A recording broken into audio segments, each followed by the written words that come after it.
vers la fin des ventes de devises aux opérateurs des bureaux de change. Au Nigeria, la Banque centrale a mis fin à la vente de devises aux opérateurs du bureau de change. Et pour cause, ces structures ont été identifiées comme des circuits de flux illicites de devises ainsi que pour la corruption.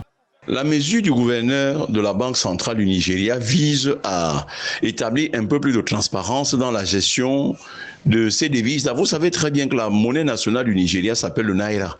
Mais lorsque le Nigeria veut importer, par exemple, les pièces de rechange de certains engins qui sont utilisés localement, acheter certains médicaments qui ne sont pas fabriqués localement, ça se passe avec la monnaie étrangère, la devise notamment, ça peut faire le dollar, ça peut faire la livre sterling, ça peut être l'euro. Or, il se passe que certaines personnes achètent donc ces devises, demandent ces devises-là. Il a tendance à aller donc au marché noir où on va lui donner 595 francs. Selon le gouverneur de la Banque centrale nigériane, Godwin Emefiele, les organismes internationaux, y compris certaines ambassades et agences donatrices, ont été complices de transactions de change illégales, lesquelles ont entravé le flux de devises étrangères dans le pays. Par ailleurs, les banques sont mandatés pour vendre immédiatement et de manière transparente des devises aux clients qui présentent les documents requis. Le marché de change au Nigeria est très dynamique.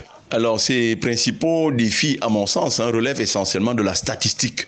Est-ce qu'il est possible de saisir le responsable ou alors l'association qui coiffe dans ces bureaux de change-là et qu'on vous donne les statistiques au fil de l'eau? C'est-à-dire, le matin, on vous dit, nous avons comme stock de devises au pays 1000 milliards de dollars. Et puis, dans l'après-midi, c'est passé à 1300. Et demain matin, ça a plutôt chuté de 1400 parce qu'on a de 200, donc c'est redescendu à 1000 parce qu'on a procédé à des importations à l'étranger. Donc, le principal devise, pour moi, tient d'un système d'information transparent et efficace, capable donc de refléter, une fois qu'une requête a été opérée sur ce système d'information financier, le mouvement, d'abord le stock des devises, en même temps le mouvement de ces devises. Pour combattre ce flux illicite de devises dans le pays, le gouverneur de la Banque centrale nigériane exhorte toutes les banques à créer immédiatement des guichets dédiés à la vente des devises aux clients. Selon le gouverneur de la Banque centrale nigériane, cette mesure n'est punitive pour personne car elle vise tout simplement à garantir à ce que la Banque centrale du Nigeria s'acquitte de son mandat légitime qui est celui de servir tous les Nigérians.